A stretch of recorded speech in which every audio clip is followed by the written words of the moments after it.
PHRESH. Yo, what up, what up? This is Rem. You rocking with the Renaissance Show out in Canada. Shouts out my Canadians. You already know, man. Top of the border. Brooklyn shit. Rest in peace, Sean Price. All right, so you guys are now tuned in to the Renaissance Show. My name is Alex Kuchma, and I have here with me yet another very special guest, this time from Brownsville, New York. The dude came up a few years ago with the group DaVillins, Duck Down Wreckords, Sean Price, rest in peace, Sean Price. And over the last little while, he's kind of been performing more and more as a solo artist. You've heard him on shit from like Eddie Kane, for example, and a lot of other kind of projects within this underground movement. Most recently, has a new project out with the best called PHRESH WAVES, spelled PHRESH Waves. You guys can tune into that, listen to that on all major streaming platforms. Let it be Spotify, iTunes, Apple Music, Tidal, etc. That said, please welcome to the show, Rim. What's good, dude? Yay! What's good? Oh, man, everything's good on my end here. I said this at the beginning of the call, but I can't thank you enough for taking the time out of your night to speak to me and for having this conversation. I think it's going to be a good one. Oh, definitely, man, definitely. I thank you for giving me the opportunity.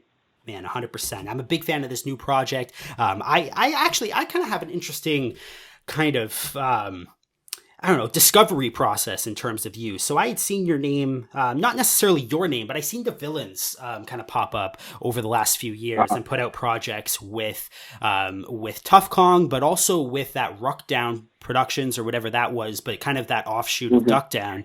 And I had checked out some of the DaVillins projects, but I hadn't known your name as a solo artist. I just kind of knew DaVillins and what they were doing.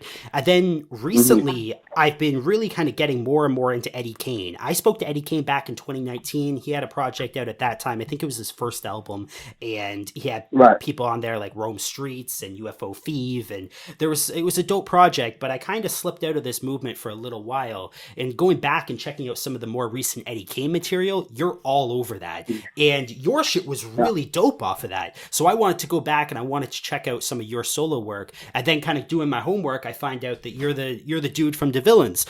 And you have kind of solo work out as well. But man, you're super dope. And this new project's amazing. Oh man, that means a lot, bro, for real, man. It took a long time for me to find myself as a solo artist.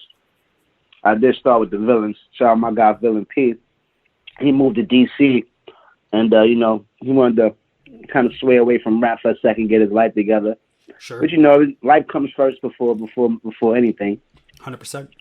So he took care of that, and I just had to keep going, man. Sean passed, and Sean he had so much faith in me, man. He saw things in me I didn't see, you know what I'm saying? And he really didn't fuck with nobody, man. So for him to fuck with me and my man, Villain P, it was just like, that was an honor, man. And I still honor that to this day. You know what I mean? Like, anything I do, man, it's always going to have a piece of Sean involved. I don't care if his voice is on it, on the album, or if I'm screaming his name or anything, man. It's going to have, Sean's forever going to be within my music. Man, I said this before, but rest in peace, Sean Price. You're a Brownsville cat, but what's your relationship with Sean? Like, what was your relationship with Sean? Yeah. Well, so for people that don't know, Sean Price was, Ruck from Helter Skelter. Of course. Before he reinvented himself, you know what I'm saying? And I grew up in Brownsville, you know what I'm saying? I'm from Brownsville. Sean's from Brownsville. I didn't know Sean when I was growing up, but I did hear the name Ruck. I always heard the name Ruck. Ruck name rang bells in Brownsville, period. You know what I'm saying? So when I finally was able to put the face to the name, it was like, oh shit, that's Ruck. All right, cool. That's the Helter Skelter. Oh shit, I knew it was Helter Skelter because, boot camp growing up, man, that was one of my favorite, just clicks. You know what I'm saying? That was just, if you was from Brownsville, from Brooklyn at that time, they held it down for us. You know what I'm saying? They held it down for Brooklyn. They held it down for New York in the hip-hop game in NYC for a time. So, how we had met, it was like maybe in 2012, 2011. And I had seen, I had knew about Ruck, right? I knew about Ruck. And me and Villain P, we had just learned about Sean Price though. You know what I mean? So it was like a battle around the way, right? One of our hood guys in the battle friends was throwing a battle, like a rap battle. So me and P was going to join into the rap battle, but we kind of figured it was one-sided because of who was in the battle, and it was favoritism already before the battle even started. Sure. So we was like, we're not going to get into the politics of that. We already knew we was going to smash everybody in there. We knew that, but we just like, let's let it rock. But one thing we didn't know was that Sean Price was doing was hosting, doing the judging, right? So we let that pass. We went and got the DVD for it. So we watching the DVD, and we see this guy Sean Price. He's judging, but he's the funniest dude there, man. Like he's judging these dudes, and like when I say these dudes was whack, a lot of these dudes they was whack, and he didn't hold no tongue. He's tearing them apart on stage. Yeah, I've seen types of that shit before. I probably haven't seen the exact instance that you're talking about, but that dude was hilarious. He don't give a fuck. Yeah, but whoever you are, if you think you whack or something, he's gonna tell you in your face. Yeah. You know what I mean? So the funniest thing was these two dudes were battling, and after both of them finished, they went to the judges, and Sean's like, both of y'all lost. Both of y'all whack. Get off the stage. Right. That was the funniest shit I ever seen. So, me and my partner, Villain P, we kind of related to him right then and there. It was like, holy shit, this dude is just like us, man. Like, we like to joke around a lot, but we kind of straightforward. You know what I'm saying? Sure. And it was just like, man, this dude, man, we gotta fuck with Sean Price. So we didn't even really know about his music until after they played Heartburn and Onion Head on the DVD, the videos. So, man, that shit blew our fucking minds, bro. We was looking at this shit like, who the fuck? Like, how the fuck? And this is when, this is before the resurgence of the underground. You know what I'm saying? Yeah. Sean was really the only one out there besides, a couple other cats. He was the only one out there really rapping, like doing what we do out here. You know what I mean? So for us to see that in 2011, we was just like, what the fuck? He doing what we want to do. You know what I'm saying? What we trying to do, what we was trying to accomplish. Because we had just did a mixtape called First One's Free, right? It was just like a couple tracks that we did. And, me and Villain P was just starting out, our little group. And we was like, we're going to really take this shit serious. So, man, that day, man, after we watched that DVD, bro, we manifested this shit, man. Because I looked at my boy and I was like, yo, we going to fuck with him much. You know what I'm saying? I said, we going to fuck with Sean. He's too much, we're too much alike, man. He's going to fuck with us. Watch. You know what I mean? I just kept saying that. So, fortunately, shout out Bernadette Price, shout out Miss Price. She lived around the corner from my block, right? And we didn't know that was, Sean Price's wife, but we always just used to see her. So one day I'm around the corner in in the stores around the corner in Cookie, and Sean Price was in there, and I'm looking, I'm like, oh shit, that's rough. Now I was contemplating if I should approach him or not, because at the end of the day, this is Sean Price, but this is also Ruck, not just from Helter Skelter, from the streets. Now, I heard about Ruck from the streets, and you know what I mean? That ain't nobody you just run up on talking about some fucking music, because he gonna bark on you, or he gonna fling your shit, or he gonna, you know what I mean? He gonna do something to you, you know what I mean? It's just that if he didn't know you like that, and you just running up on some crazy shit, that's not cool, you know what I mean? If you coming up to him like Sean was a tight man, you coming to him and you're not talking about music, you just talking about some regular shit, he gonna fuck with you. You know what I mean? He just didn't like when people just come up to him and just straight music. Like, what the fuck is that? That's all I'm good for to you? Just music? Fair enough. You know what I mean? It's just shit like that. Yeah, man. So it's like, he wanted to be treated like a person. You know what I'm saying? Like, even though he wasn't regular, he wanted to be treated regular sometimes. You know what I mean? So I still went up to him. I got the courage, and I was like, fuck it. I had the CD on me. I handed it. I looked at him. I said, "What's up, Sean Price? What up, man?" I lived around the corner. And he ran it up. He looked at me. He was like, "What up?" I handed him a CD. He took it. Right. He looked at it. He said, "What's this?" He says, "It's raps or beats." Right. I said, "Oh shit." Right. So it took me a minute to answer, because I'm like, "Fuck. If I say raps, he might fling the shit." You know what I mean? Like, he don't want to hear nobody else rap. Sure. But I said, fuck it, yeah, it's my raps, man. It's me and my boy Rap to the Zop. He's like, all right, cool, don't worry about it. All right, cool. So, I have my number on the CD. I ain't hear from him, in weeks. And then one of my OGs, he's friends with him, and I didn't know that, but he seen me on the block, and he was running up to me like, yo. I'm like, what up? He's like, yo, Ruck was playing your shit in his crib. I was in his crib. Yesterday he was playing his shit. And I was like, get the fuck out of here. You lying, nigga. Yeah, you lying. Rick wasn't playing my shit. He's like, yo, I'm dead ass, man. I told him I know you. And guess what? He said the same shit. He's like, you don't know these dudes. Just get the you lying. You don't know these dudes. You know what I'm saying? So I'm like, word. Yeah. Right. So I'm like, word. He playing our shit. All right, cool. So, I didn't press the issue. I didn't, go to his crib or nothing like that. Sure. I waited a while because I just had gotten to social media at the time. Like, I just had made a Twitter. I ain't just make a Twitter. I had made a Twitter in 2009 before I had to go do like a little bullshit program. You know what I'm saying? Got in some trouble or whatever. Then I came back home, and I still had the Twitter.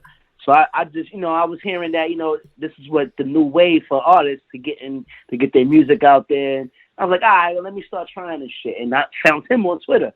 And of course, he was fucking hilarious on Twitter. So it was like, right. So you had to really watch yourself on Twitter because he will block the shit out you quick. It doesn't matter. You say some stupid shit to him, you tweet him some stupid shit, he gonna block you.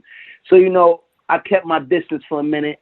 You know what I mean? I would like little shit. I would respond to certain things, you know what I'm saying? And it was one time when the store that I met him in, he posted the store. And I responded, I was like, cookie store. And he was like, exactly. He responded to me. So I was like, all right, that's my opening. But I still left like a week. So a week passed, and I asked him on Twitter, I was like, how much for a feature? He tweeted me back and said $199, right? So I was like, what the fuck? I just started laughing. I was like, I'm about to send you that money. Are you still there? I feel like I might have lost you. I was surprised as fuck. I didn't expect that. So I called him, and he was like, yo, man, it was good. He's like, yeah, you do the villains, right? I was like, yeah. He's like, yeah, I know who you are. You gave me the CD. I was playing your shit. I was like, oh, shit. Word? He's like, yeah. He's like, come to the crib. I was like, right now? He's like, yeah. So I called Villain P, and I was like, yo, man, Sean said come to the crib right now. And he was like, what? I mean, we dropped everything. We went straight to his crib, and, man, it was just like, bro, it was genuine. It was like off the first time meeting him, man. We fucking laughing, joking. He don't know us from a hole in the wall. He invited us in his crib with his daughter and his son, his two sons and his wife. You know what I mean? We just meeting them, and at this time, me and Villain P was going crazy with the weed, so we had a bunch of it, and we left him weed, and I even left something there by mistake. And he called me. He's like, yo, you left it. Said, I was like, nah, keep it. You know what I'm saying? He's like, oh, word. You know what I mean? So, I seen that his integrity was there. You know what I mean? It was just like everything, man. Like, he was just solid all the way through, man. And then, like, it just became, like, from that day. So, basically, it was the feature I asked him to do was the Bucktown 2013. I don't know if you heard that one. I didn't know. I might have at the time. You said it was put out in 2013, was it? Yeah, it was put out in 2013. This is why. I was pretty tapped in at that period of time. I might have heard it, but I don't remember. Right. It's a long time ago. But basically what we did, we did the Bucktown, Smith & Wesson's Bucktown. We just did that. We did he hopped on that beat for us. Gotcha. You know what I mean? Let me tell you how that happened now. So we're playing. So I get there, we joking, kikiing and shit, smoking. He's like, so which y'all want me to get on? I play the track, right? As soon as the track come on, he shut it off. Doop. We didn't even start rapping yet. He ain't had no rapping, nothing. He shut it off. He said, listen. He said, now, y'all know these are my friends, right? And he looked at him. He's like, we know. He's like, now you know that my friends still perform this song, right? I was like, yes, we know. I was like, well, we didn't know, but we was like, okay, yeah. You know what I'm saying? I'm sure they do. I'm sure they still get busy. So he was like, he's like, now, a lot of our friends, you know what I mean, talking about Smith and Wesson and him. He said a lot of our friends try to do these shit like this over, you know what I mean, just to do it and put it out and just to do it and try to get, our okay. And he was like, we shut them niggas down. Like, no, because it just wasn't what it was. And me and Villain P looking at each other like, damn, all right. So we look at him, he's like, you know what? All right, we get what you're saying. Just play the song. If you don't like it, we're gonna give you something else. He's like, all right, say no more. I just want to let y'all know. If I don't like it, I'm not hopping on this shit. And I'm like, all right, cool. He played the shit, right? Villain P's first. You know what I'm saying? Villain P got the flow crazy. So it's just that any Villain P, when he raps, he's going to catch anybody's attention, period. So your verses were already laid down when you were playing it for Sean? Yes, gotcha. Exactly. Which was actually the best thing for us, because if we would have just played the beat, he would have been probably like, nah, we're going to do something else. Yeah. You know what I mean? But he did it. So he heard it. He listened to the first verse. He bobbed his head. He's like, okay. Then my verse come on. He's like, and then like before my verse could finish, he's like, he runs the whole thing back, right? Plays it again. He's like, oh shit. He's like, oh man, y'all niggas is nice. He's like, hold on. He's like, okay, I gotta get busy. He's like, nah, we gonna do it. So we got hype. We chopping it up now. We cool. We leave for the day, right? So we're not rushing him to do anything. So now he has to go on tour the next week. So he basically doesn't come back from tour to like 3 months. And then after that, he wants to chill. Everybody come from tour. First thing they don't want to do is work. So, he's chilling and he's chilling. Yep. So, yeah, we didn't bother him. So it took like, a half a year or so for him to do the verse. But, we still was working. We still was trying to get into the game and see how we going to figure shit out. And so we didn't really care. It was just like, all right, cool. He'll get it when he get it. So, you know what I mean? Because when he came back from tour, we still was at his house. Like every day, man. Like he would call us just to go over there and chill. We wouldn't even talk about music, man. I learned so much from this dude in the short period of time I know him, man. It's crazy, man. Shit I never knew about, man. Music-wise, all type of shit, man. Just sitting at a table with him for hours, every day for like maybe 3 months. I was at his house, man. Man, that's crazy. Not even about music. You talk about how funny the dude was, and so I'm a little bit younger. I'm not sure how old you are, but I was born in 90. 40. Okay, so I was born in 93, so I'm of a younger generation nevertheless. Right. When I'm in high school, I start doing my homework and start going back and learning hip-hop shit. And I'm listening to your Black Moon records, I'm listening to Boot Camp Click, I'm listening to Helter Skelter. I'm trying to do as much as my kind of homework as possible, but I'm loving the music and I'm getting into it. And you mentioned that kind of... I don't know, but that like kind of re-identification of Sean Price, right? When he switches from rock to Sean Price and he starts putting out these solo records. And when I started hearing those circulating, that was the first thing that I ended up picking up on is, wow, this dude's funny as fuck. And I never really got that impression when you would listen to like Helter Skelter shit.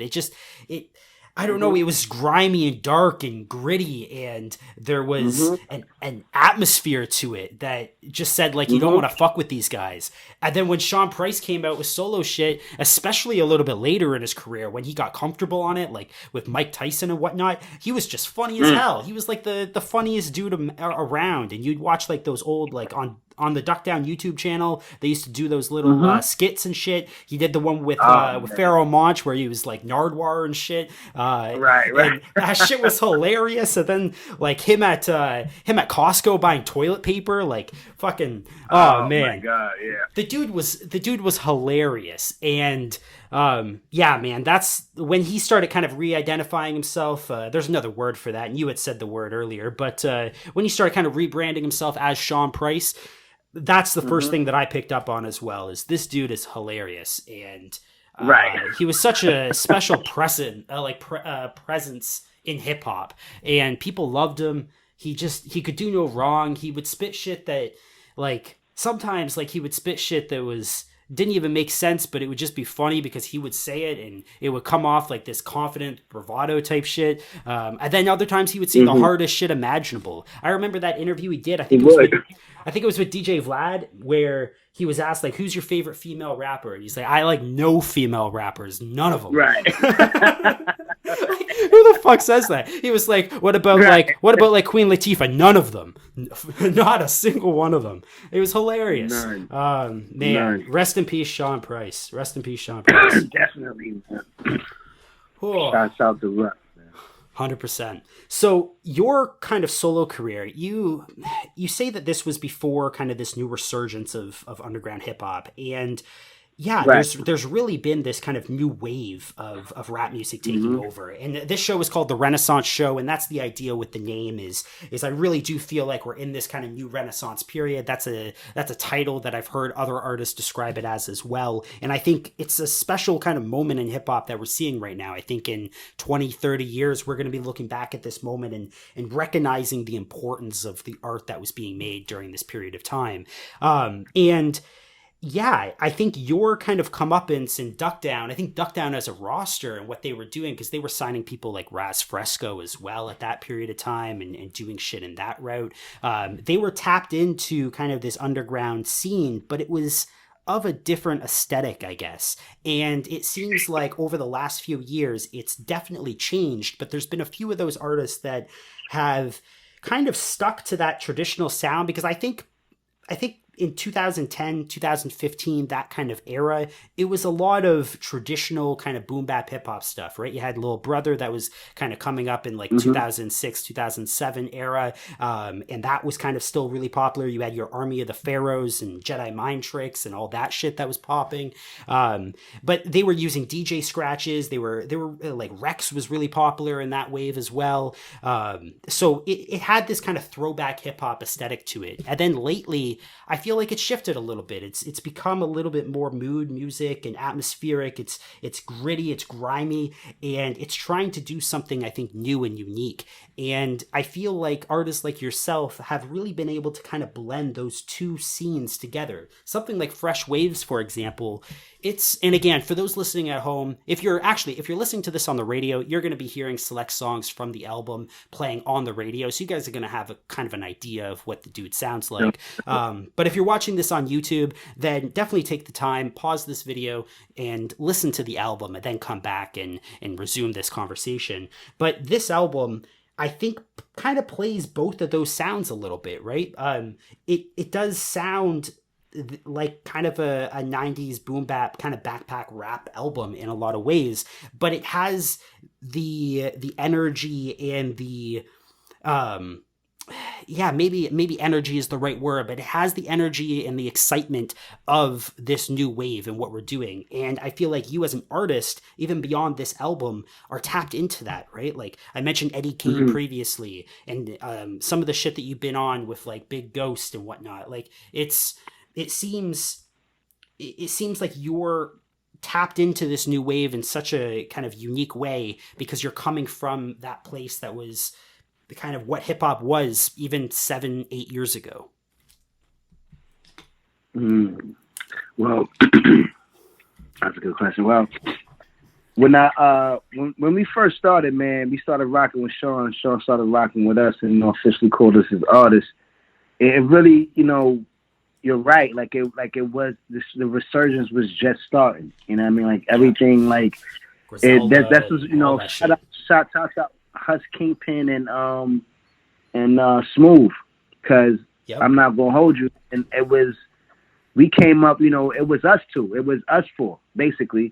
You know what I mean? It was me. It was the Villains, and it was Hus and Smooth. They came out with Splash Brothers, and we came out with the Broken Eggs mixtape hosted by Sean and PF Cuttin. So when we dropped that and they dropped that, and we was dropping other songs. We dropped the Bucktown with Sean. We was all being mentioned in the same tweets. You know what I'm saying? With Griselda, with Westside Gun. You know what I mean? They was mentioning us with Westside, Hus Kingpin, and Griselda, and we was like, they were saying, we were the resurgence and shit was about to, start going down. And then Sean had Rock Marcy. Sean had heard Rock Marcy. He's playing this shit for me. And I was like, what the fuck is this? You know what I mean? Like, that was just some new crazy shit that was just like, whoa, this shit is, you know what I mean? So I think Rock had put out Snow. He had put out Snow, and Sean, hit him, was like, yo, send me that. Sean sent it to him. They did the remix, and that's basically how Rock got his boost. You know what I mean? And Rock could tell you that. Rock said that on the interview, that if it wasn't for Sean giving him that boost, you know what I mean, he probably still be, going in, trying to get where he need to be. So, you know what I'm saying? So, and I appreciate Rock for even saying that, you know what I mean? Because he didn't have to say that, you know what I'm saying? He didn't have to say, basically, Sean helped him get where he needed to be, you know what I mean? Because everybody just, sometimes, man, we all need that one push from somebody, and some people get it on their own, but everybody has had help. You know what I mean? Not a lot of people would say that they did, but everybody has had help, man. So yeah, and we just, me and P just stuck to our sound, man. Like we never really conformed to that. Like that's the thing. We've been rapping for a minute before we met Sean, before we took it serious, and we never really got into that, that down south swing, or not even. And I wouldn't even say it was down south music. It was just the music that wasn't New York, that wasn't East Coast. You know what I'm saying? And it seemed like nobody was doing that type of music, except for the people you named, and except for Sean. So, we just tried to stick to that format and stick to the script, man. And it blew up, man. Like, it blew up in a great way, man. In a great way. Yeah, I'm glad Rock Marciano is getting his props in terms of someone that was heavily kind of influenced in, or an influencer in terms of kind of bringing that movement to this new movement. Yeah. And there's definitely other people that I think should be kind of put into that conversation. People like Planet Asia, I think, is a really good one. Planet Asia is just the scene that he was tapped into, and he still tapped into it in a major way, right? And it feels like he's transitioned those movements from one to another. Right. Not to cut you off, but Planet Asia, man, he is, he needs Grammys, man. Like I've seen this dude work, man, and I've never heard a whack verse from him yet. Did you check out the new Planet Asia album? The one with produced by Evidence? With Evidence? Yeah. Of course. That's my brother. Yeah, man. Listen. That album is crazy, man. And he had another album with DJ Scratch. It's like, this man is a work. He works, man. And it's so easy for him, man. It's just, whew. Shout out Planet Asia, man.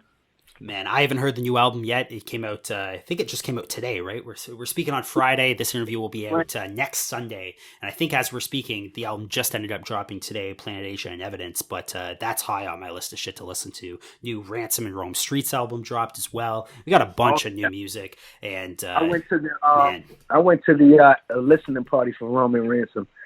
Shit is ridiculous, man.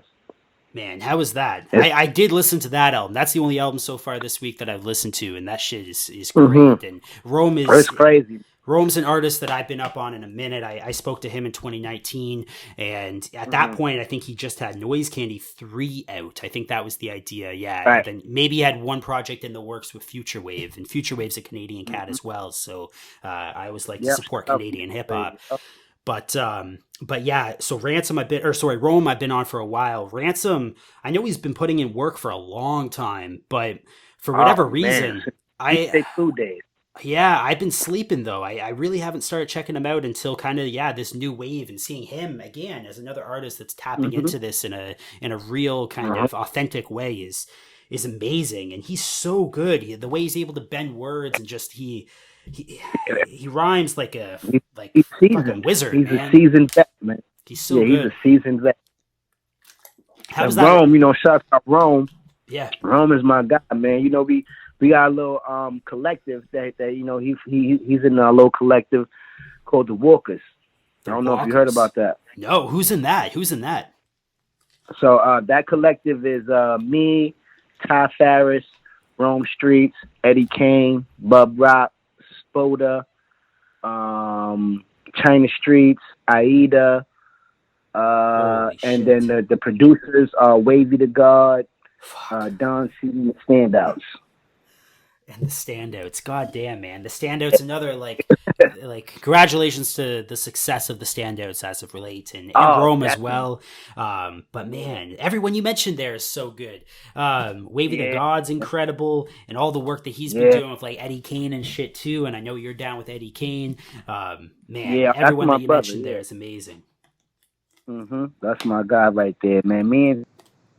Man, we when we get in anywhere together with like music, it's like, man, we click so fast and we just make we make songs, man.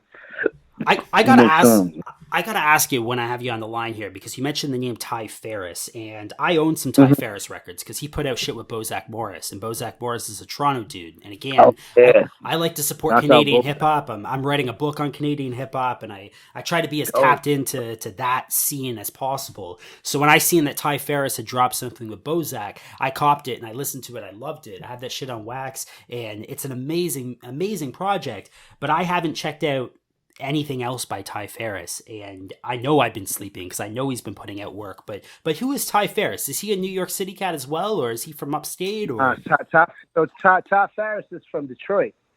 Ty Ferris comes from so like I was to Sean, Ty Ferris was to Proof. Rest in peace, Big Proof. Oh wow, I had no idea. Yeah, Ty Fat man, you need to talk to Ty Ferris, bro. I'm gonna tell you, if you want to hear some stories. Because he was on them tours, man. He was on them Eminem tours, and he was on them tours with Proof. So he got stories, man. Yeah, tap in with Ty Ferris. And you need to check his music, man. What is it, Cocaine? He had got a bunch of series. You know what I'm saying? Cocaine, no cosign. All cocaine, no cosign. It's crazy. What was the album that he ended up doing with Bozak Morris? Was that Wired Different? Is that the name of the album? Does that sound right? Yep. Yeah, that shit was fantastic. That album is crazy. That album, Erykah Badu played the track from that album on her Instagram. Holy shit! Really? Yeah. Those are two worlds I would never imagine colliding. But that's incredible. Right. Yep. Yeah, man. Our team is solid, man, and we all. This not just like a rap thing, man. Like we all really fuck with each other. You know what I mean? Like on some, that's like we peoples, you know what I'm saying? It's not just we just doing it for rap and we're just a collective for rap. Nah, we're a collective. We're not a group, we're a collective, but we're also all friends, you know what I'm saying? So what was the name of that collective? The Walkers. The Walkers. Dope. When was that really established? Maybe about 2-3 years ago. 2 years ago, 2-3. Yeah. Why haven't we gotten the Walkers album? That would be amazing. Just the people that you've listed off, wow. We're working on it. We're all individual artists, and we're all trying to establish ourselves in this game. So we're gonna, we're all just doing what we got to do for now. But we got songs though. Ain't nothing out yet, but we got a few songs that's in the tuck. We got a song with all of us on it. It's crazy. It's a story. It's fucking ridiculous, bro. Oh, man.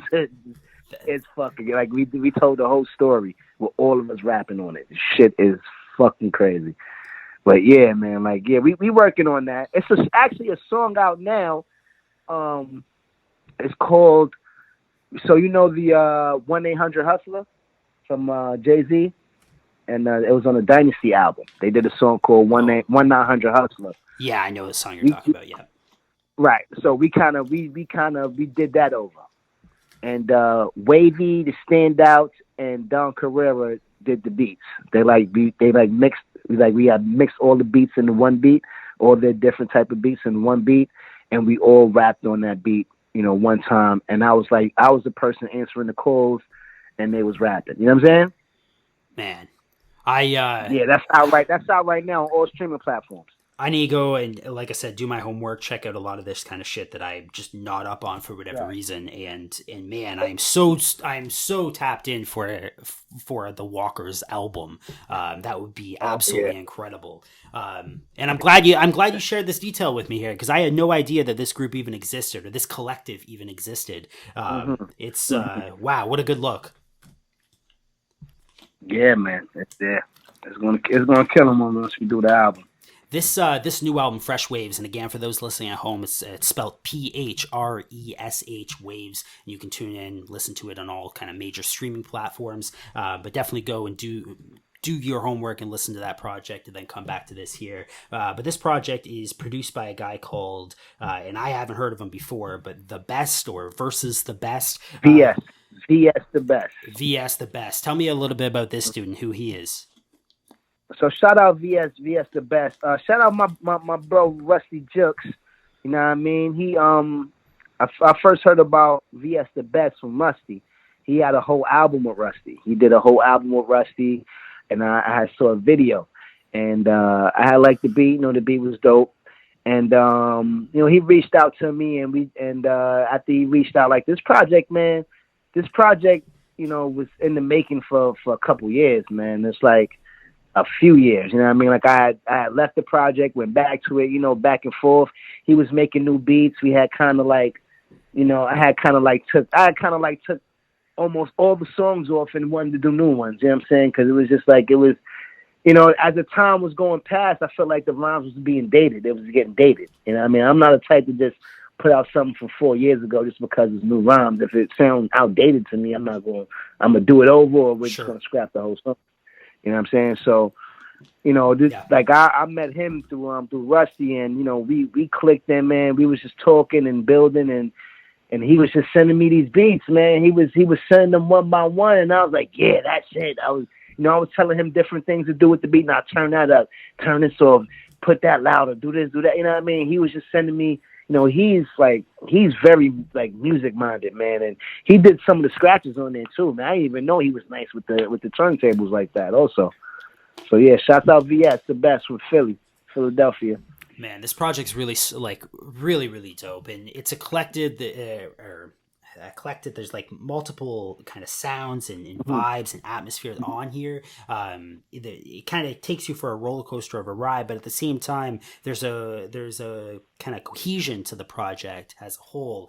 And it really does. It sounds like this kind of throwback 90s sound, and something that I don't think we've gotten in hip hop in quite a while. Not saying we haven't got it since the 90s, because I think there has been a lot of artists that have kind of tapped into that sound. But I feel like it's unique when all you're doing is listening to this kind of new wave of rap music that's coming out over the recent years. This is a little bit more of a throwback sound to a degree, but it still has that energy and that kind of hunger of this new scene. I think that's maybe a good term to use, is hunger. And it really feels like you have something to prove on this album and get your name out there. Because for me, like, this is my first solo Rim project. I checked out DaVillins projects, but I wasn't really tuned in to you as a solo artist. And I feel like a lot of people are still kind of coming to your name as a new fan, and they don't necessarily know you like they should. Right. They don't. No, they don't, man. And I feel like this is a whole new process for me, because, and I feel like I'm following in Sean's footsteps a little bit also, because, you know, he basically had to rebrand himself from, you know, his group. You know what I'm saying? And people didn't know who Sean Price was at first. You know what I mean? To tell you a story, I'll tell you a quick story that Sean told me. He was at some event, and he was in the back chilling. And this one, he was getting hot. You know, people was like, Sean Price this, Sean Price that. And he was chilling, and he said that, you know, Puff came in the room. Puff Fat came in the room and was like, yo, where's Sean Price? This nigga Sean Price at? Who's this Sean Price dude? I want to see this Sean Price dude. Who the fuck is Sean Price? And then, you know, when he looked at him, and Sean was like, yo, what up, man? He's like, you know, I'm Sean Price. And he looked at him, he was like, yo, what up, man? He's like, he looked at him, he was like, yeah, but you don't know who I am, right? And he explained to him, you know, Helter Skelter, Ruck. And he was like, oh shit, right. Yeah, you know what I mean? So a lot of people didn't know that Sean Price was Ruck until, you know, it was said. Yeah, no doubt. I can't remember exactly when I would have started listening to shit like Monkey Bars and some of the, like, Jesus Price Superstar and that kind of shit. But Right. But yeah, there was definitely, I feel like, confusion. And even now, like when you start talking to people about like that are kind of coming into hip hop for the first time and starting to do their homework, it's hard to be able to learn all those things right away, right? Like oh yeah, you have to listen to like Helter Skelton, Rock and Rocky Sean Price and all this kind of shit, right? Like Mm-hmm. it's Mm-hmm.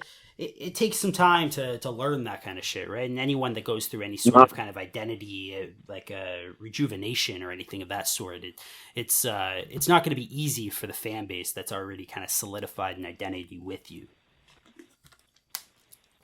That's real. That's real. Have you found that to be a difficult process coming from DaVillins? Like, do you feel like a lot of people still just kind of know DaVillins and don't really know you as a solo artist? Is that a common thing that you're hearing? Oh man, yeah, kinda. You know what I'm saying? A lot of people didn't really know the villains too because we they didn't really put out a lot of work because Sure. Sean wanted us to still find our sound. You know what I mean? He still was trying to see what lane we was going to attack and where we was going to go. You know what I mean? And he said he didn't want us to just rush out there and do anything because he said once you do something, they're going to put you in that lane with what you did, and then they won't know that you're an artist that's versatile. You're a versatile artist. You're not just And that's one thing Sean liked about me and Villain P. You know what I mean? He was like, you guys can do the shit that I want to do, but I really can't do because of the lane that I'm in already. You know what I mean? If I try to get out this lane, people are going to look at it weird. You know what I mean? Yeah. So he liked that we can do all kind of shit, and that's what I'm trying to display here. I'm trying to display my versatility and, get people out the dungeon, basically. You know what I'm saying? Keep people out the dungeon and, you know what I mean? And like everything don't have to be about, some sad shit. You know what I mean? It can just be some happy shit, or every beat don't got to be some dragon dungeon type shit. You know what I'm saying? Yeah, 100%. So I just stay true to my sound, man.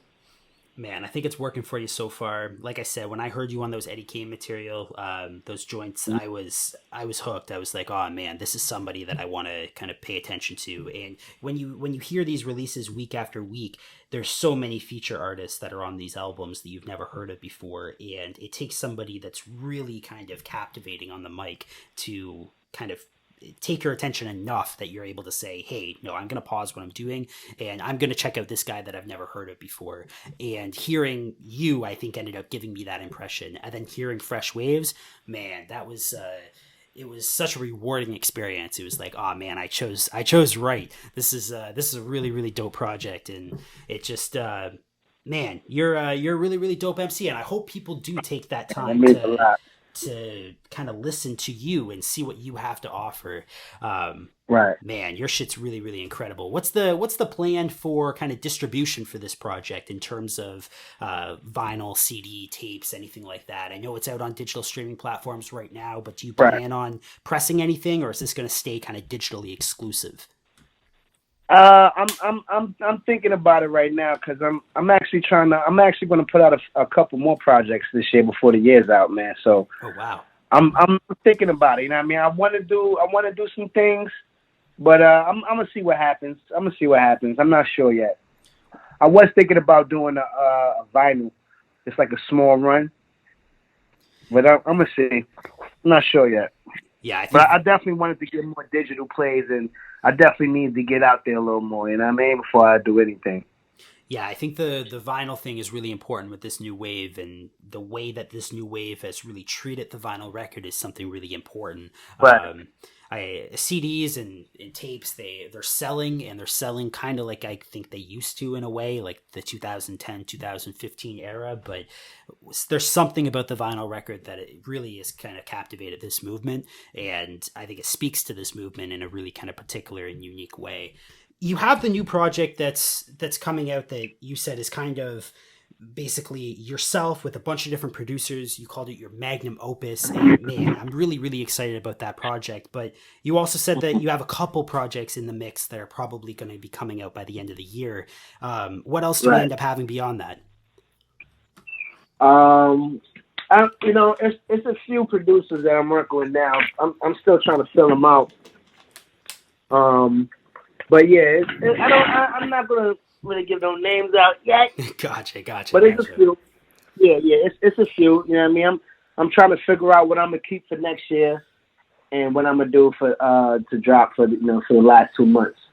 Man. So at this point, I'm definitely tuned into your career and the music that you're dropping. I can't wait for the future material. I can't wait to do my homework and check out some of the shit that I missed from you.